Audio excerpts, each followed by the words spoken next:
Miriam, what are your thoughts about the presentation? Okay, I wasn't sure who goes first, so okay, a few things, Desiree. The first is just coming back to something that you raised when you started. I think we need to get to grips with what the NDP actually does say and what it doesn't say. And I noticed that my colleagues from the NPC are sitting way at the back, and I don't know what that means. You want to be very far from the fire. I'm not going to point out to him, but he's somewhere in the room. Yeah. So the first thing is the NDP is not meant to be enough, if I can just say that. It's meant to offer a guiding vision to draw the nation together. Insofar as some of this vision feels repellent to some people, then we should say so specifically, because it's not the Bible. But when we're talking about it, we should actually say what's in it. Because what happens is that often in government or in various circles, people will say, we're doing this because the NDP says it, and it may or may not say it.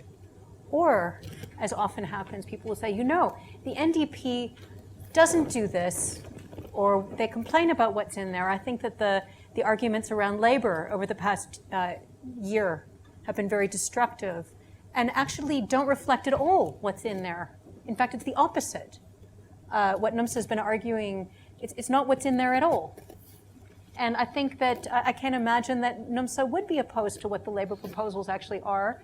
But I think that maybe the NDP was just a name that was being used for whatever political reason. So I think we need to couch it in what it actually says and then move forward is the point, because it's not the Bible. It's just meant to be a guiding vision that actually brings us together, not separates us, but brings us together. And we hope that we can start getting onto a constructive discussion. Now, Alex, yeah, I was clenching my jaw a little bit, but we welcome debate, and this is my debate. I suppose this is the purpose. This is what I'm going to throw in. So Alex argues that the NDP takes a narrow growth path as opposed to an inclusive growth path. He says that the NDP says employment is the most effective form of social protection. I'm sorry, I've got to look at my notes. NDP emphasis on capabilities and the legacy of apartheid, inequality, and he argues that we shouldn't be seeing our situation as a problem of capabilities or of the legacy of apartheid, but rather that inequality should be seen as leading causal factor driving adverse outcomes. Those are the words from the notes. But I was also reading the paper that he gave, and then it says, we need to therefore look at improving income distribution, active labor market policy, capability development, and strengthening the institutional platform. And thank you, because that's exactly what the plan says. So what I want to get to is what the plan actually says. Because where it says employment is the most important form of social protection, it's part of a very long chapter on what we should do about social protection, which says that social grants are sustainable. We did a whole analysis on demographics, because the size of the child population will fall because kids grow up. And so on the demographics work so that the social grants are sustainable. They have played the most important role in reducing abject poverty, but the reality is that employment has not. So we had very rapid employment growth actually for a period of time, but nevertheless, the key reason for falling poverty has actually been the social grant. So there's no doubt that improving the probability of finding employment is a very key contributor to the quality of life going forward. Having said that, the NDP gives great attention to social protection, systems of health, education systems, and so on. So now, what do we actually argue in the plan? And I would even refer not only to the social protection chapter, but even to the dreaded economy chapter that everybody hates, or so many people hate, or at least NUMSA hates. Okay. So what does the economy chapter argue, not even just the social protections chapter? It says we are in a middle-income country with extremely high unemployment. Most people work in services industries, and that's true globally. And most job creation arises maybe 70, 80% minimum in any country in the world now. In China, it's more than 100%, just to give a sense. Come in services. Those jobs are precarious. They tend to be low paid. There's very little room for real wage growth in those sectors. And that's the reality. So many people have precarious work. They change jobs regularly. They're low paid. And yet we live in a country where the cost of living is very high relative to what most people earn. I'm going to have to stop you there. But later on, we'll explore the fact that you say it's not a Bible, but like the Bible, it seems open to interpretation. And it's interesting that the academia, I would say, would have a different view to what you're seeming wanting to project. But for the... Can I close off with just a couple sentences and I'll close? I didn't realize I'd run out of time. That's okay. Yeah, because I think we need to establish what the plan says in the context of the paper. We just need to allocate 5 minutes for the responses, and then we can get into discussion, but you can finish. Okay, I'm sorry I wasn't watching the time. So critically, what it comes down to is we believe what the plan puts forward is we need decent jobs, and to achieve a decent standard of living, we need a strong system of social protection that is designed in such a way that it understands, firstly, that many people are unemployed and they will be unemployed, and even people who are working live in poverty, and a very large proportion of working people live in poverty.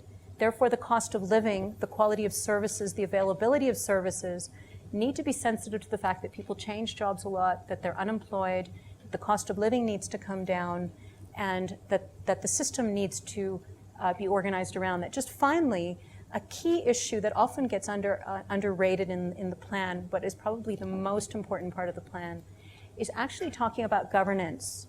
So, when the ILO talks about decent work, that's a term that's often misused. It means that there's a high probability of working. It means that there's a system of social protection that supports livelihoods, but also that there is voice, accountability, and a system of governance where people can influence things that matter to their lives. So in the NDP, in the NPC, what we're going to be promoting now is a theme which says, and draws the nation around, which says, how do we achieve a decent standard of living?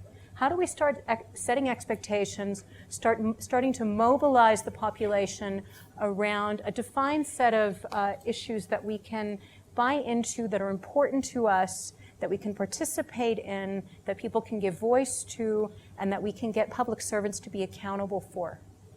Thanks so much, Desiree. Thanks for your response. Imraan, you are the Dean of the Faculty of Commerce, Law and Management at the Wits University. What were your thoughts on the professor's presentation? So I had three thoughts. The one's a sort of backward-looking one, and it's about the way it's about the way Alex framed this question. He sort of put it as the way of two choices. The one is that we kind of have a narrow growth path that is going to give you inequality, or we can have, or else we might have an inclusive growth path that is going to give you equality, and the world's going to be a nicer place. So I sort of wonder whether you might have inclusive growth that's still going to generate high levels of inequality, and I would say that that's what we've had, and I think I would take issue with the way Alex has sort of painted the 94 onward period. And so why might you have inclusive growth and then still get high levels of income inequality? Well, there's three reasons that I can think about. There might be more. The first reason might be that you just start from such a bad place that no matter what you do, you're fighting against this tide. So that's the first reason. The second reason might be that you face some sort of constraint around the resources you have. So that might be the amount of funds that you can have to deal with the problem in terms of taxes, or you have a resource problem within the institutions that are supposed to help you with this problem. So we would be sort of talking about states, the state institutional capacity to deal with the problem. The third reason might be that you have some sort of external force that is so strong that no matter what you're doing, this force outweighs anything that you're doing. And this will be the global market. Right. So my sense of the 94 onward sort of period is that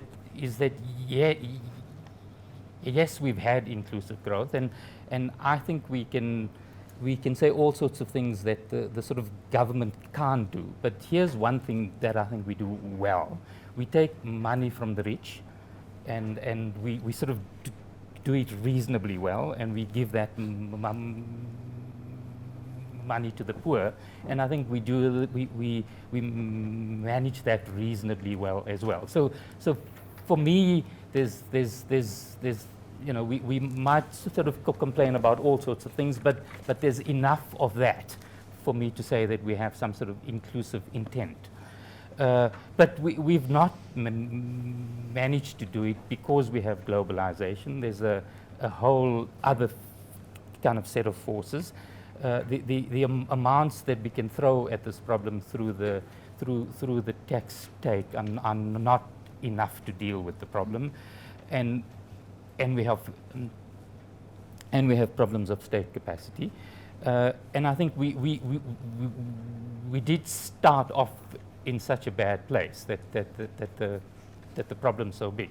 So my first point is really to think that Alex has framed this thing incorrectly. So here's the second point about the link between social protection and growth.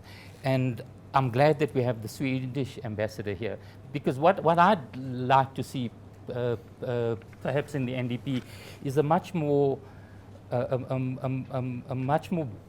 bold and on this point I think I'm completely in line with Andrew. I'm in line with Alex. A much bolder attempt to deal with, to sort of build social protection and social sort of policy into the way we think about growth.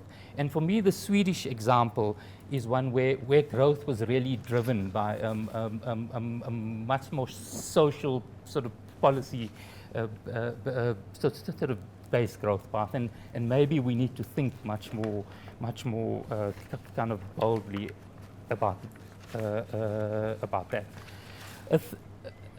Can I You've got a make minute. a third point? You have a Okay. minute. So a third point, and it's something where I think I think I agree with Alex, but I think he's going to say I don't agree with him, and that's that.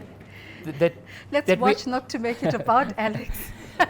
So I think we often think about the relationships between employment and social protection, and I think what we lose in that debate is that large numbers of sort of people who do have jobs don't have social protection. So up to 1/3 of South Africans subsist in something that we would think of as the informal economy, and they sort of don't have any social protection. And I think what we need to start thinking about, and I think Alex isn't going to agree with this, is that we must start to break the link between employment and social protection. That we should think about social protection as